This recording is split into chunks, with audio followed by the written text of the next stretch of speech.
highly intelligent, dangerously powerful, the unchallenged sovereign of Earth's oceans. They are the orca, killer whales, and their complex societies extend back into antiquity. But does our modern society now threaten theirs? Join Jean-Michel Cousteau and his team as they investigate humankind's mirror in the water and discover that the orca's fight for survival is in fact now our own. It's Jean-Michel Cousteau, Ocean Adventures.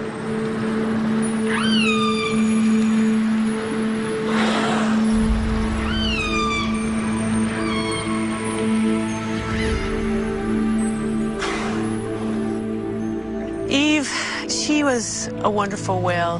When I was first out here, I had no VHF radio, I had no radar, I didn't even have a compass, and once became lost in the fog. I felt like I was in a glass of milk. You just can't see anything.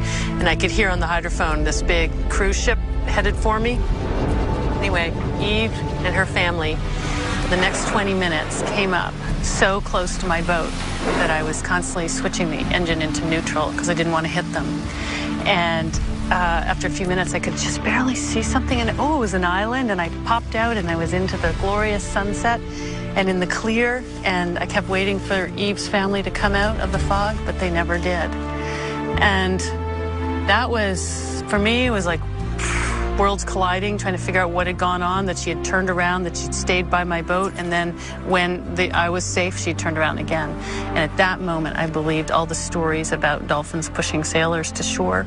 I don't know what it is about these whales, but they do things like that, and everyone studying these whales sees the same thing.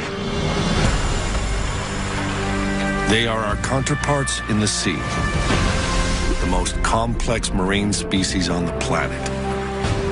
Orca, the ruler of the ocean. Male orcas can be 9 tons, 32 feet long, with a towering dorsal fin 6 feet tall.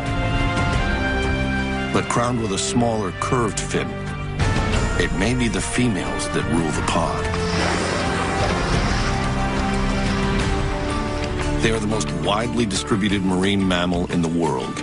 Their realm extends from the Arctic to the Antarctic. Largest of the dolphins, orcas, also called killer whales, number fewer than 100,000 worldwide. And finding them will take Jean-Michel Cousteau and his team across the globe, accompanied at times by his son Fabien and daughter Celine. The Cousteau team will journey to both the northern and southern hemispheres as they seek out killer whales in the Pacific Ocean. The team will discover that people and orcas share surprising similarities, even similar needs, a fact made clear by their experiences with Keiko, the world's most famous killer whale. The team will also learn how some of the characteristics we consider strictly human, like language and culture, may have also evolved among killer whales. They'll travel among groups of orcas that are as similar and as different as we are from each other. Their journey begins in the Pacific Northwest, where orcas have been revered by native people for millennia, studied by scientists for decades, and where our story of the complicated relationship between orcas and people begins. What we're trying to do is to make the connection between humans and nature, comparing humans and orcas. They are the dominant species in the ocean. We are the dominant species on land. And we all depend on the same thing. The killer whale, the orca, is such a powerful animal in terms of its appeal to people. It captivates the imagination because we know that they're large dolphins and they're very intelligent. They live in very social groups, much like our own. John Ford is a pioneer in orca acoustics, the first scientist to identify dialects in their calls and to change our beliefs. Even though I've only been involved studying orcas for around 30 years, things have changed so drastically in our attitude towards this incredible animal. The attitude at that time was that these were dangerous animals, a threat to people, a threat to the livelihood of fishermen. And I was caught up in that. When I was young, growing up on Vancouver Island here, we'd go out fishing and a group of orcas would go by and we would be terrified if they swam under the boat, because that was the feeling that these were dangerous animals. On our coast in the mid-1960s to mid-1970s, there was a live capture fishery for orcas, and they were sent to aquariums all over the world. I actually got a job at the Vancouver Aquarium and soon became a whale trainer in the early 70s and got to know them in that context, and they were fascinating animals, of course. Even then it was quite controversial holding them in captivity, but I realized we had so much to learn from them. Orcas have very large, complex brains, and when I first caught sight of an orca brain, which was in a jar on a shelf in a lab, I was really quite amazed. So the first question that came to me was, what does this whale do with that brain? Still the question I'm asking. That was 40 years ago, and you worked with some animals in captivity? So 1967. Behavioral research with an orca named Skana at the Vancouver Aquarium, and they wanted somebody to study the whale. What did you learn from her?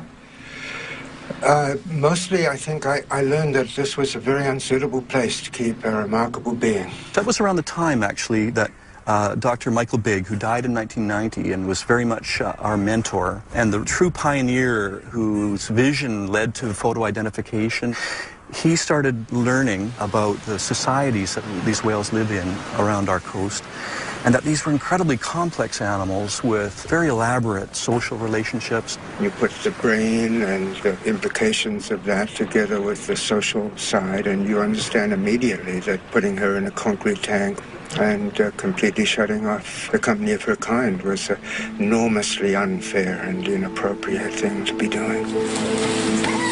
But at the time, it was through the close contact of captivity that we began to learn about them, one at a time.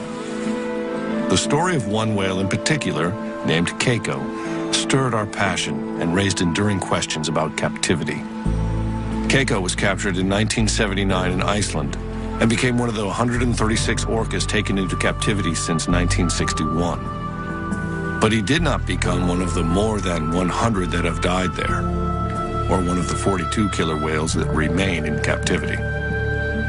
Captured at age 2 and eventually sent to Mexico City, Keiko was breathing the world's smoggiest air, a master of the ocean at 7,000 feet above sea level, in the artificial seawater of a shallow pool where he entertained the crowds.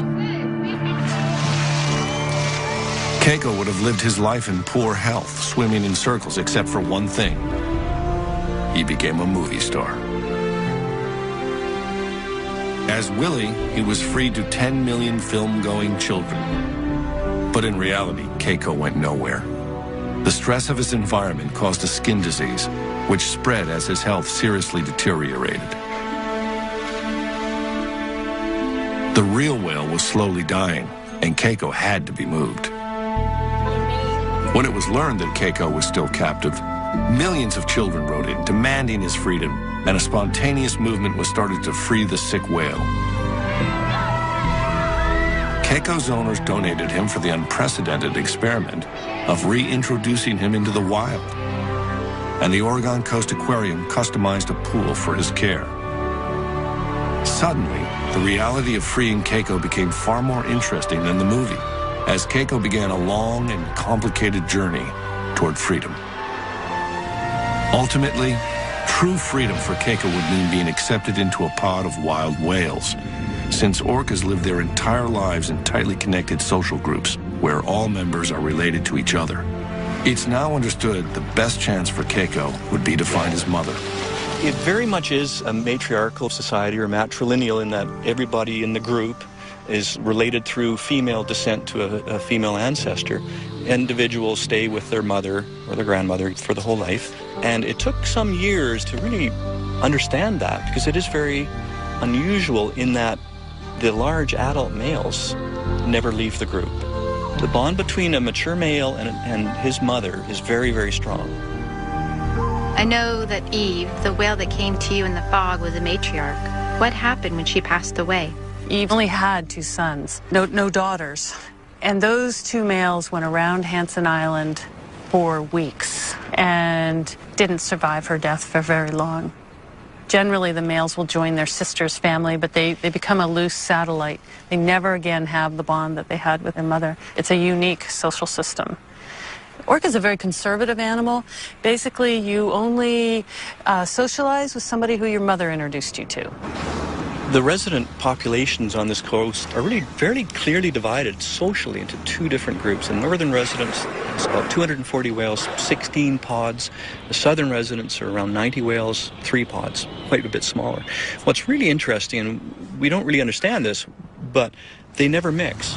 And then we have overlaying that, we have transients, the mammal hunters. They don't mix with the residents, but they will often mix with other transients. And then occasionally we have these offshore whales, and they don't mix with these others either. So we have these whales that in many ways are just focused on their very familiar neighboring groups that are of the same lifestyle. It's a pattern strangely familiar, much like human tribes, existing near each other but separate, with languages and behaviors learned and passed on over generations. We define it as culture, and for both humans and orcas, different cultures exist among the same species. That was beautiful. Did you get that, Carrie? Yeah, I think so. That was amazing. See, I told you those 2 boys, huh? And they both did that. Yeah, They both did.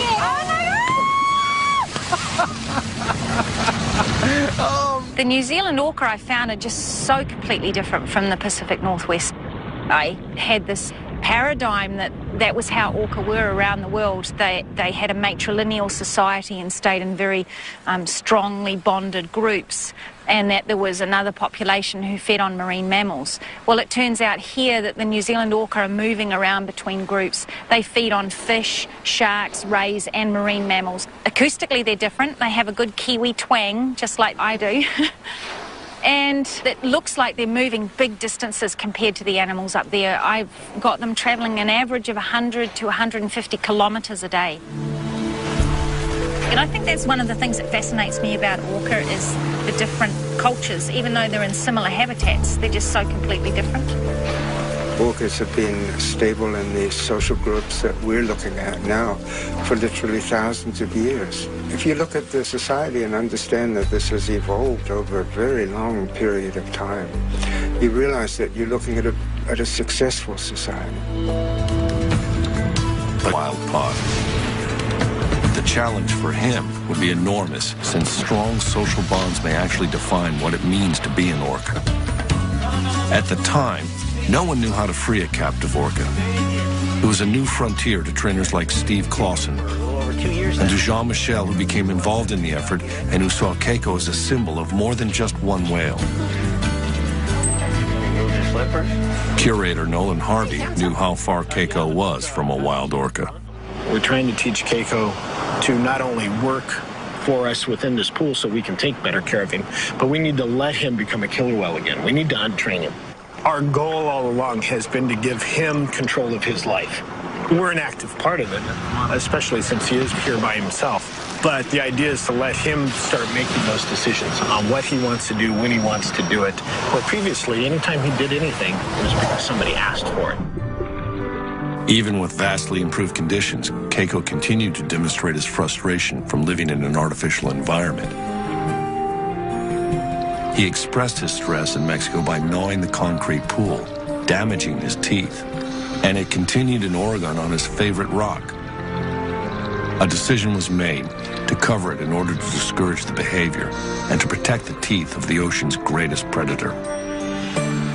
An orca's sharp, conical-shaped teeth make feeding on large prey possible, but Keiko primarily eats fish which orcas swallow whole, so his damaged teeth should not be a problem in the wild. When he arrived in Oregon, Keiko was 1,000 pounds underweight, but soon doubled what he was eating in Mexico. His waistline increased by 3 feet. He gained nearly 2,000 pounds and grew 8 inches longer. But he still had to be taught to catch live fish as a milestone for his release. And in order to survive in the wild,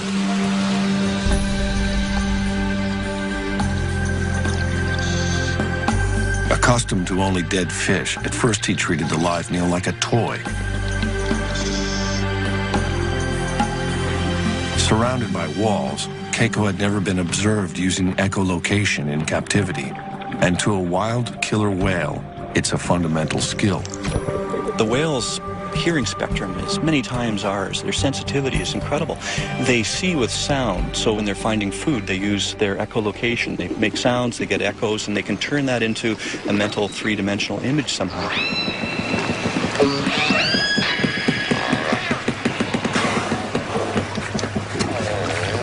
You know, when you go into different places around the world and you look at what orcas are doing and understand that they've sort of figured out how to live in the particular niche that they happen to have found, it's really interesting looking at the differences. As gray whales migrate up the coast through Monterey, California, a pod of transient orcas show why they're called wolves of the sea.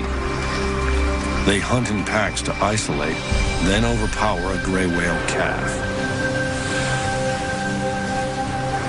It's a predictable hunt, with as many as a third of the calves taken by orcas. 20 to 30 whales may work together and share the bounty. Sharing seems to be really important in these groups. It seems to be part of the way that the whales live together to avoid competition. Certainly they food share when it comes to feeding on larger animals, but that's probably more a facet of the fact that these things that they're feeding on, like whales, are so big and there's not many of them. In terms of they kill one, then everybody has to feed on it. A female, the best hunters, will bring up a fish, and others from her matriline will come over and share that prey item. What's kind of surprising for the residents, they will share even a salmon that's perhaps only 5-10 pounds. They will share that, even though any whale in the group could easily swallow it. It has given us a new appreciation and insight into the workings of their society. That said, even though their dietary preference is culturally maintained and driven, they don't seem to be really adaptable in the short term. It might take a while before they can start focusing on alternative species. Killer whales are real traditionalists. They only do what mom did. They eat when mom eats, and they socialize with the whales that mom socialized with. They really don't like to branch out. So if you have a habitat change and that particular prey is not there anymore, then it's difficult for the orca to adapt. Within decades, and for a variety of reasons, orcas throughout the world may be at the crossroads of adaptation or extinction as their prey diminishes, something the resident whales of the Pacific Northwest now face. It's a growing issue for the future, but is similar to the question of whether Keiko would be able to adapt to hunting live fish in the wild.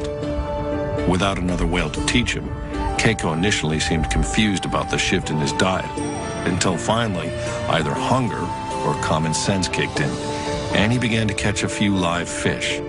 In the wild, that wouldn't be enough. Using ultrasound to measure Keiko's fat layer or blubber, the staff identified where it would show if he weren't eating enough. In theory, by measuring his blubber so easily in the wild from an extended pole, scientists could know if and when they would have to intervene. They did know that Keiko would have to be in better shape than he had ever been, so even his 30 different toys were designed with a purpose. Filled with water, a 200-pound ball became Keiko's workout. When he first arrived, Keiko could barely hold his breath for 3.5 minutes.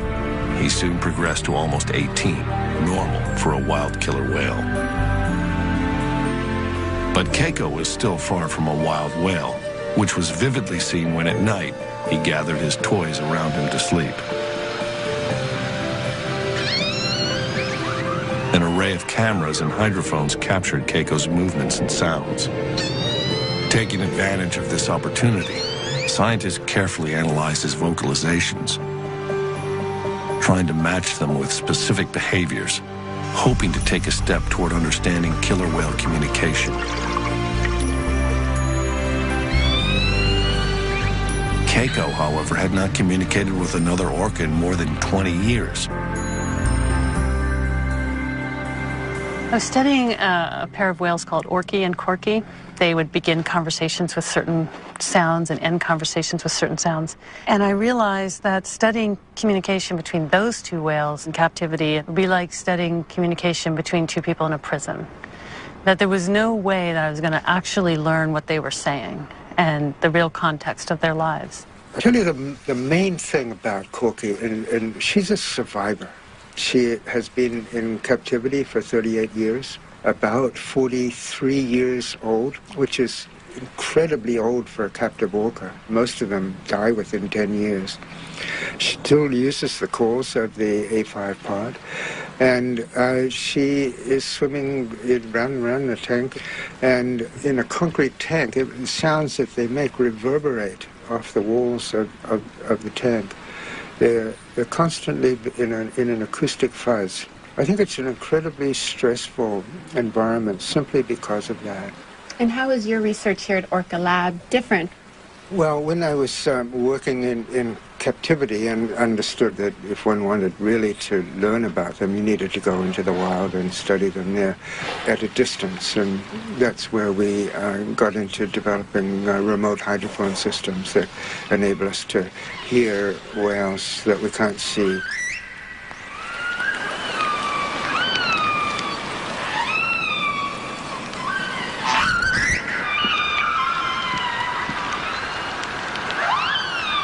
We have a network of hydrophones, covers about 50 square kilometers of the area around us, and we have speakers all over the place. We're listening to all of them all of the time, 24/7, 365.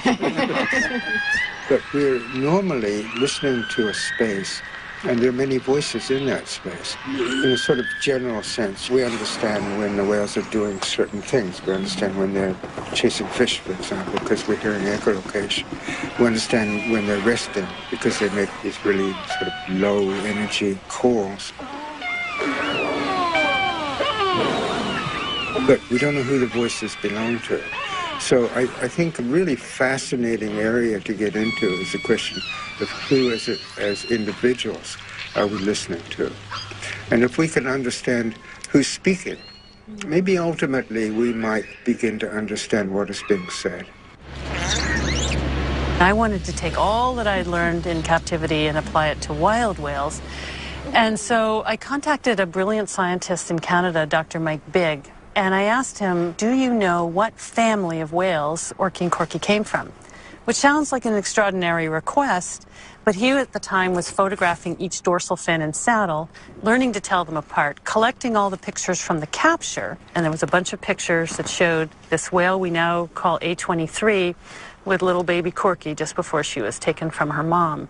So I had no boat experience. I threw everything into a pickup truck and we pumped up the Zodiac in Alert Bay, and we went out there, and I stopped and I put the hydrophones down, put on the headsets, and it was her family calling. And for the first time, I heard these sounds in their natural environment just rolling on and echoing. And my first feeling was enormous guilt that it was me that was there, not Corky. But that's how I found them. One promising factor in Keiko's finding his family was that orca calls can be heard 10 miles away. There was hope for a dialect match among the North Atlantic orcas, where Keiko would be reintroduced, 100 miles from where he was captured. To prepare for his move, a bay pen was constructed in a pristine Icelandic bay. Finally, the day arrived to return Keiko to the home he barely knew. This had been Keiko's unexpected journey to freedom that millions of children demanded, but that no one knew exactly how to accomplish. Jean-Michel had watched Keiko's transformation for over 2.5 years and had been witness to his devoted fans. Good luck! Even the U.S. Air Force had agreed to rent a C-17 cargo plane and crew for the trip, announcing it was in the best interest of the nation to fly Keiko home.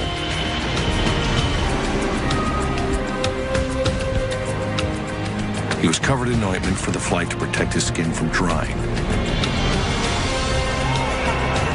After 15 anxious hours out of his element, Keiko was at last returned to the cold ocean waters of his birth.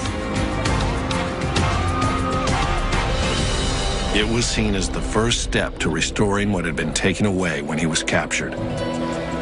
Keiko would first have to acclimate inside the confines of the Bay pen.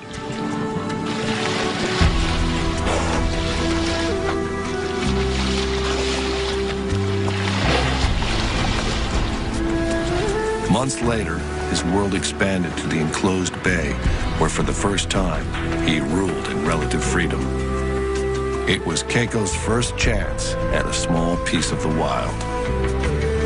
Not since he was 2 years old had he experienced the sights and especially the complexity of sounds of a natural ocean environment.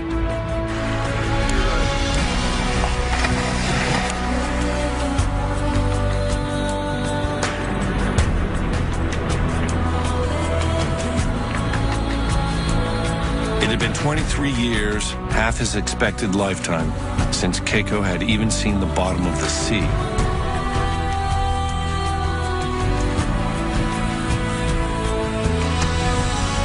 Keiko's world was gradually expanding, and for the next step, a satellite tag was attached to his rare flopped dorsal fin in order to follow him at sea. Its attachment was no more painful than piercing an ear, but the tag and Keiko would have to wait another season following complications to be tested at sea. Finally, in the summer of 2000, sea trials began. Everything from then on was up to Keiko. The difficult promise to give him the choice of freedom had been kept.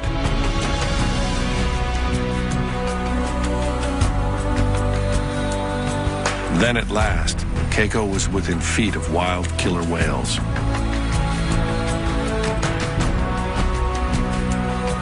He seemed enthusiastic at first, but then experienced what might have been shyness or fear and turned back.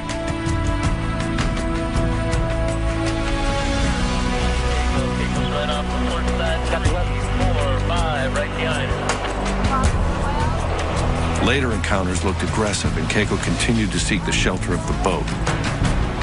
Right there, Chad. Right there. Of course, it's speed, Michael.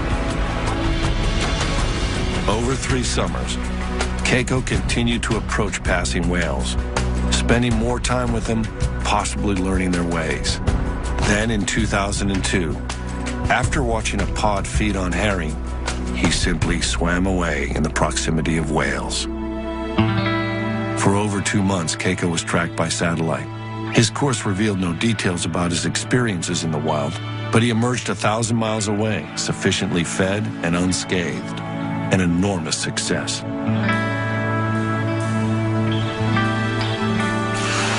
Then, perhaps seeking human companionship or just chasing an easy meal, Keiko followed a fishing boat into a Norwegian fjord. Keiko was still alone, but he was welcomed by enchanted children who must have felt they already knew him. Strong bonds are undeniably formed between captive orcas like Keiko and people. But we've been slow to consider that the ocean's greatest predator, wild and free, may also be curious to understand us. Hey, I see you there. Come on. Come on. Hello. Hello. Who's that? Come on. Hello. What you doing? What are you doing? And I said, oh, you got... Do both of these whales take interest in your boat? Well, you know, as a scientist, you have to say no. But as a whale hugger, oh, for sure. You know, there's no doubt in my mind. Right there. You see him? Yeah, he's right there. He's right under us. I see his fin. Hang right in there so you can see him. You know, when he's swimming on the side underwater like that, he can see you through the water surface just like you can see him. So it's a bit distorted, but he definitely knows that you're there. So, you know, leaning right over and looking at him, it's just as interesting for him as it is for you. Right. Yeah. Right. And I find if I take no notice of them and I put on my scientific face and I just take my notes and everything, they don't interact. But if I have a good time with them and really interact with them, then they get all involved as well. Oh. Yeah. In an effort to both protect orcas and to involve the public, Orca Hotline, Ingrid speaking. Ingrid founded the Orca Project Hotline. Oh, that's fantastic news. And so what direction were they going when you saw them? Her nationally advertised number rings with reports of orca sightings and strandings, like that of the whale she named Ben. Oh, Ben. He stranded in 1997, and I knew him before the stranding, but when you're involved with an animal at that sort of level, there's just something about it, you know, and they look you in the eye and they're at your mercy to rescue them. And with Ben, we had an overnight ordeal, and then we rescued him, and the next day he was back with another group of orca, which was just incredible. But a year later, he got run over by a boat, and it was just tragic. But a year later, I found him, and his dorsal fin, the back half, had completely collapsed and folded over. So now he's got this funny little fin where bit sticks up and the rest folds down. But he survived, and he's very cautious of boats now. But he'll still come over to my boat. I think that by showing people the variation within the individuals, it makes the animals a little bit more personable, if you like. If somebody can call me up and say, hey, I just saw Ben, it gives them a little bit of a stake in Ben's life. And so hopefully, you know, they'll slow down their boats, they'll drive a little more respectfully. The data, of course, is really valuable for my research, but ultimately I want it to be that the public will want to protect these animals. Keiko, however, was at risk of being loved too much by a well-meaning public. The Norwegian government passed laws to protect him, and the Free Willy Keiko Foundation and the Humane Society of the U.S. agreed to continue his care. He arrived in Norway, obviously having fed himself at sea, but without fish in the fjord, concern grew, and the decision was made to begin feeding him again.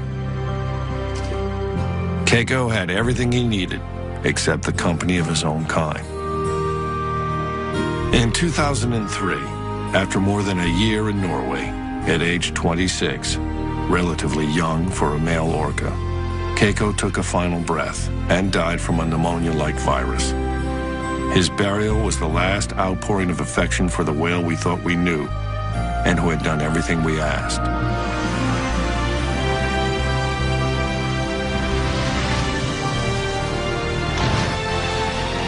Keiko was the whale we had forever changed. And no matter how good our intentions, he was the whale we couldn't fix for him to become what nature had intended, an orca in the close company of other whales. It wasn't possible, even for the world's most loved, most famous whale. I think it would be quite impossible for anybody to propose capturing an orca, at least in North American waters at this point. So I think in that sense we've come quite a long way in terms of public attitudes. In terms of what we understand about orcas, we've also come a long way. I think at this point we understand enough about orca society to realize that this is complex and remarkable and fascinating. And we don't have the whole story yet, but what we do understand is really, really interesting. The debate about returning captive orcas to the wild and keeping them in captivity continues passionately, especially as we learn more about them, and continue to discover that there may be few other species more like ourselves. There do still remain countries tolerant of capturing orcas, but in most of the world, any up-close, hands-on contact comes when a whale ends up on the beach, stranded. Ingrid Visser is again changing what we know. You know, there was a lot of controversy, and there still is, about saving stranded whales and dolphins. People say that they have crushed internal organs from sitting on the beach for so long, and then other people say that they're no longer viable. The stress hormones and all of this sort of thing, that these animals can't reproduce, and that they're basically a drain on society if you put them back, because they're going to be eating fish and contributing nothing. So Miracle, she's stranded. She was rescued, and then I saw her again after the rescue 3 years later. And then about 5 years later, she had her first calf, and that calf is called Magic. So it was really, really incredible to see Miracle, who'd had this stranding event, been rescued, and then had her very first calf, and the calf has survived. So, yeah, magic it was. Come on! How cool is that? Wow.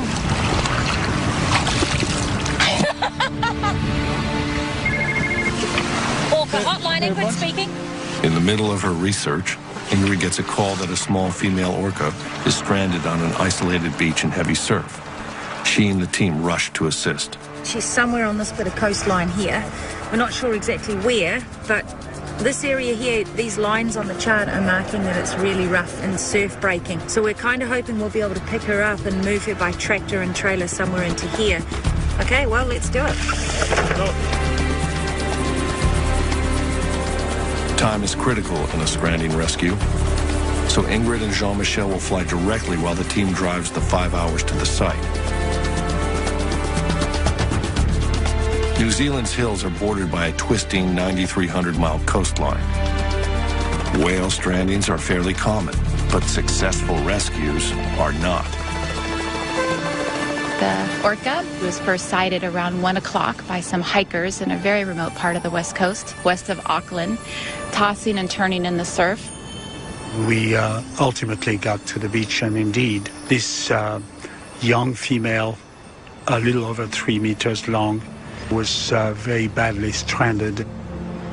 So when we actually first saw her, of course, there's just the natural emotions of just wanting to break down and cry, and knowing that she's away from her family, and knowing that she has no idea if we're people that are going to help her or hurt her.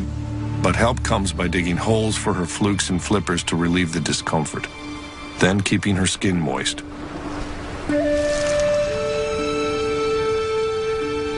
She was probably not alone, struggling in the surf, and another whale may have tried to pull her back to sea, judging from the marks raked across her tailstock. Ingrid names her Reiki. Most important to her survival is keeping the young whale hydrated after hours of stress on the beach. Ingrid is successful in getting her to accept a tube bringing water. Yeah. It's a triage that also involves reassurance and comfort. Big cat here, that'll stop all that sand. Good girl. Even with expert care under changing conditions, it's believed that an orca can survive only about 24 hours out of water. Hopefully, she'll be okay, and hopefully reunited with her pod. She's a young female, needs her family. We're very, very anxious to see her back in the ocean, in her world. We moved the animal just right up above this tiny little town where there is a facility where we could pull the truck and the trailer right next to a freshwater source. So we had a hose where we could water her down, and we had an ongoing watch throughout the night.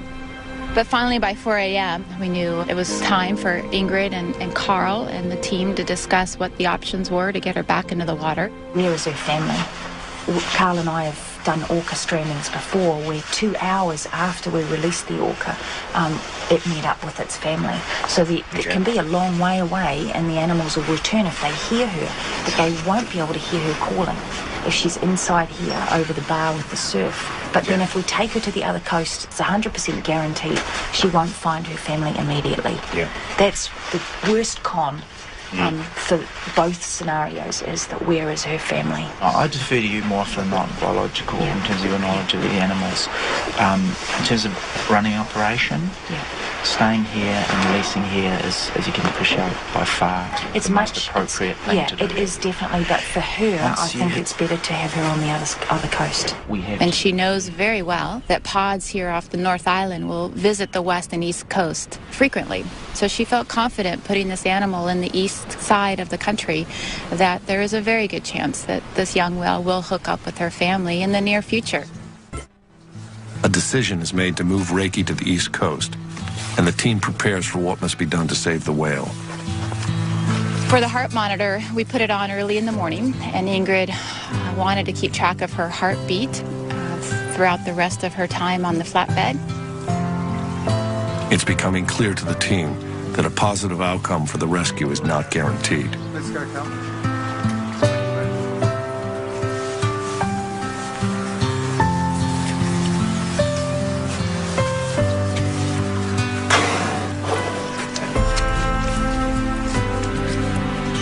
For me personally, it was the first time I've seen an orca so close.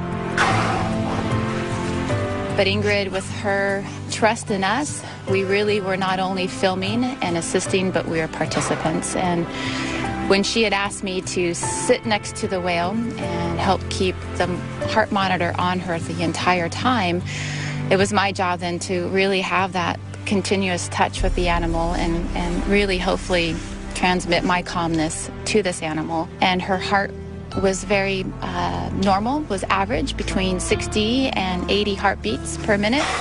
And there were times when it even dipped a little bit, which was hopefully a sign of her calmness. And so an unusual procession moves through New Zealand's largest city. So we drove right through the heart of Auckland, 90 minutes through town, with a moment of just sitting there thinking, I'm with a whale. I'm sitting here with a whale. We finally arrive over the east side and pull into the harbor and the ramp. We're about to put the animal in the water, and there's well over 100 plus people cheering as we drive up.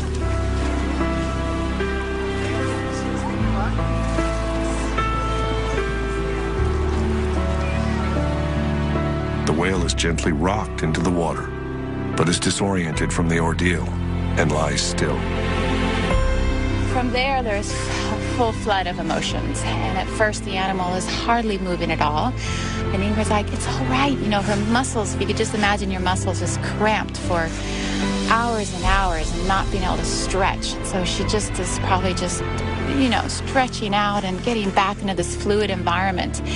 And finally, Ingrid says, just have some of the people back away and only 2 of you stay close to her to support her.